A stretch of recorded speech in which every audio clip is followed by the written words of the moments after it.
देखिए, हम सभी को जितना भी विज्ञान में परिभाषा होता है तो कुछ तो समझते हैं, कुछ नहीं समझते हैं। आप इस वर्ड को समझिए। पहला है एडेप्शन। पहला है एडेप्शन। एडेप्शन में क्या है? अनुकूलन। एडेप्शन मतलब क्या होता है? अनुकूलन।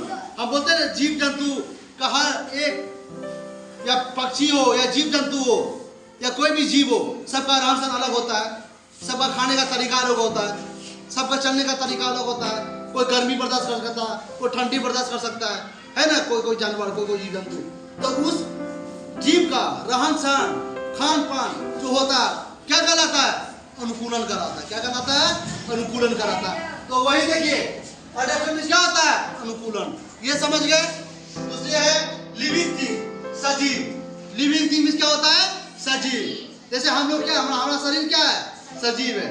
हम सांस ले सकते हैं, बोल सकते हैं, सुन सकते हैं, खा सकते हैं, है ना? जीव है। जैसे गाय है, शेर है, बकरी है, वो लोग भी खा सकता है, बोल सकता है ना? चल सकता है, देख सकता है, सांस ले सकता है। वो सब क्या है? सजीव है। क्या है? सजीव है। जो जीव खा सकता है, बोल सकता है, चल सकता है, हाँ, और क्या, उड़ सकता है, बैठ सकता है, दौड़ सकता है, वो क्या है? सजीव है। सजीव है ना जी? Very good. और पेड़ पौधा भी क्या है? सजीव है। क्या है? पेड़ पौधा क्या है? वो भी जीवित रहता है। क्या? वो छोटा से बड़ा होता है ना? तो सजीव का गिनती में आता है ना?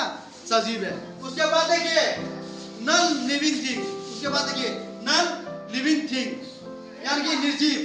नॉन लिविंग थिंग क्या होता है? नॉन लिविंग थिंग क्या होता है? निर्जीव। क्या होता है? निर्जीव। जैसे क्या? जैसे ये कॉपी क्या है? ये कॉपी, ये किताब क्या है? निर्जीव। ये कॉपी क्या है? निर्जीव। ये बोल पाएगा? ये चल पाएगा? ये कलम क्या है? निर्जीव। निर्जीव है ना? ये चल पाएगा?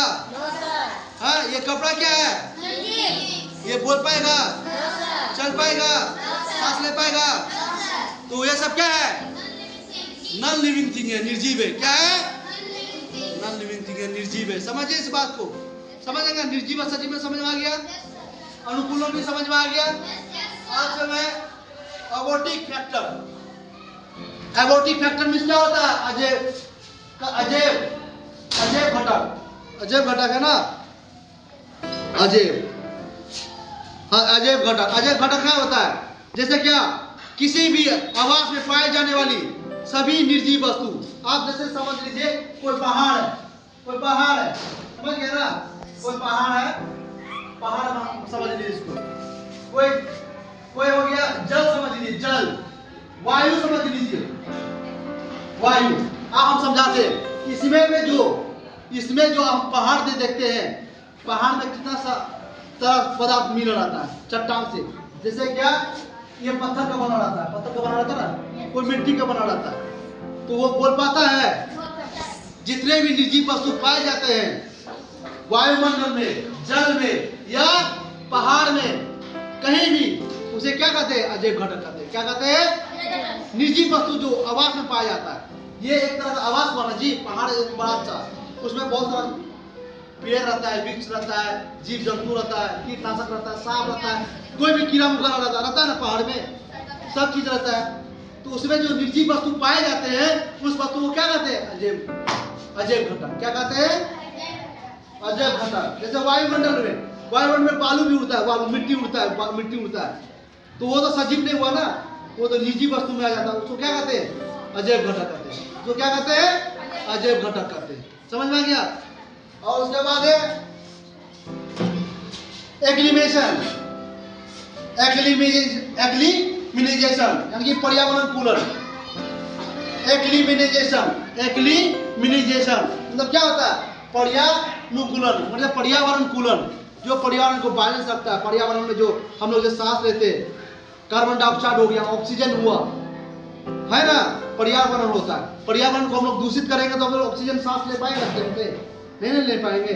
उसको अनुकूलन बनाने के लिए क्या करते हैं हम लोग? पेड़ पौधा को रोपते हैं, है ना? जिससे ऑक्सीजन प्राप्त होता है। साफ सफाई में ध्यान देते हैं, जो पर्यावरण में दूषित ना करे, वायु को दूषित ना करे। हम लोग गंदगी नहीं फैलाते हैं। गंदगी फैलाने से क्या होता है? उससे पृथ्वी वाली जो दुर्गंध होती है हमारे शरीर को हानि करती है, दुर्गंध जो होती है शरीर को हानि करती है। तो पर्यावरण जो दूषित होता है, हम लोग जीवित रह पाएंगे नहीं ना। उसको अनुकूलन करने के लिए क्या करते हैं हम लोग, पर्यावरण को घर द्वार को साफ करते हैं, कचरा को बाहर फेंकते हैं, डस्टबिन में डालते हैं, पेड़ पौधा को रोपते हैं, उसमें ऑक्सीजन प्राप्त हो सके, फल फूल खाते हैं ताकि हमारा शरीर स्वस्थ रह सके। तो ये पर्यावरण पूर्ण हुआ है ना। तो ये चीज हो गया adaptation, living thing, non living thing, abiotic explanation. समझ में आ गया सब? कोई प्रॉब्लम है? चलिए